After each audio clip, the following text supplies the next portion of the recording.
Je ne poursuis rien parce que poursuivre quelque chose suppose qu'on a un intérêt quelconque. J'ai fait tout simplement mon devoir en tant que responsable, en tant que modèle à suivre et en tant que patriarche de ma communauté.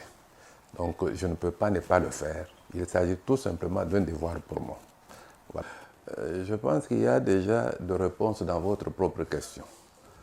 N'ai jamais cessé de faire du bien, telle est ma vocation.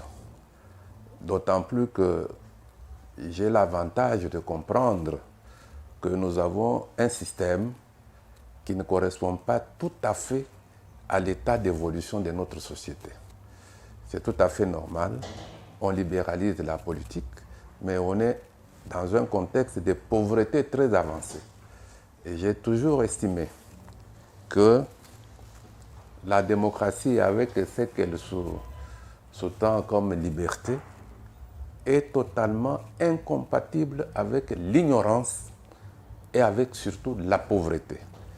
Or, c'est justement cela qui caractérise la société congolaise dans l'ensemble et particulièrement notre communauté où l'essentiel est composé de gens qui vivent dans une précarité assez déplorable. Voilà, j'essaye de comprendre tout cela et j'estime que le jour que nous ferons des avancées en termes d'amélioration des conditions de vie, les jours où les différents secteurs de la vie sociale vont fonctionner normalement et qu'on aura laissé la politique aux professionnels de la politique, il y a beaucoup de choses qui vont changer. Or, on n'en est pas encore là. Et moi, j'essaye de comprendre. Et c'est par la socialisation politique, c'est par l'éducation. Comme on dit, après le pain, le premier besoin d'un peuple, c'est l'éducation. Nous devons continuer à éduquer. Et c'est ça aussi votre rôle en tant que journaliste. Bon, nous sommes à notre 4e cycle électoral. 2006, 2011, 2018, bientôt 2023. Et dans un processus électoral, il y a 3 phases.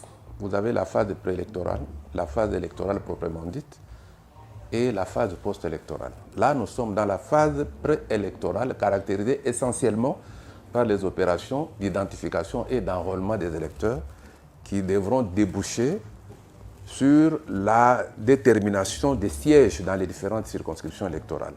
Donc là, je vais remplir mon devoir, celui d'être électeur, avant d'être éligible si je suis candidat à un quelconque poste électif.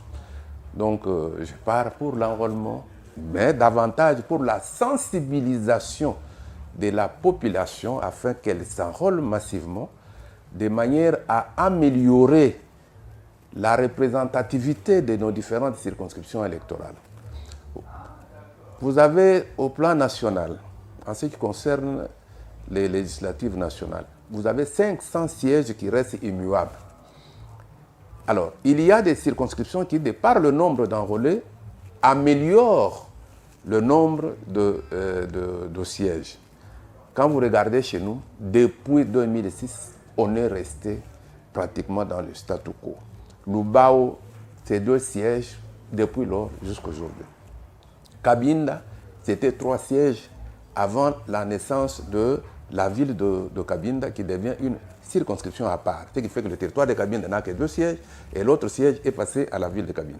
S'il y a un grand nombre d'enrôlés, on peut améliorer ce score, passer par exemple à 2 sièges dans la ville, à 3 sièges au territoire, ainsi de suite à Lubao et partout ailleurs. Donc voilà l'effort qu'il faudra faire.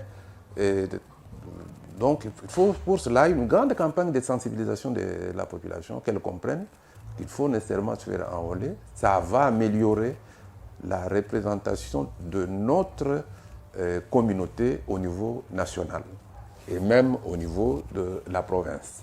Je veux vous dire que personnellement, en dehors de mes opinions scientifiques, je veux vous dire que personnellement, en dehors de mes opinions scientifiques, je crois que j'ai toujours été sollicité pour des raisons évidentes de ma technicité. C'est ce qui fait que, en dehors du président Kasavubu, qui a quitté le pouvoir pendant que j'étais encore en 6e primaire, j'ai eu l'avantage de travailler avec tous les présidents. J'ai travaillé avec le maréchal Mobutu, j'étais son conseiller politique pendant 5 ans, de 92 à 97 jusqu'à l'entrée de l'AFDEL. J'étais le dernier bénéficiaire du décret présidentiel signé par Mouzé, 16 jours avant son assassinat. Donc j'étais vice-ministre de l'Intérieur en charge de la rurale et des affaires coutumières. Et j'ai travaillé très longuement avec le président Kabila, occupant des fonctions gouvernementales, directeur de cabinet, et ainsi de suite. Il n'y a pas de raison pour que je ne puisse apporter ma contribution à la réussite du président Félix Antoine Tshisekedi. Et pour plusieurs raisons. Donc il n'y a pas de raison pour qu'il n'ait pas mon soutien. Il a mon soutien, il a le soutien de mon parti, la nouvelle Alliance de Génération pour la République. Et il a le soutien de vous tous qui me suivez, de toute la communauté. Et voilà, je me prononce sans embâche que c'est lui qui sera soutenu, qui est notre candidat. Et nous lui souhaitons déjà plein succès.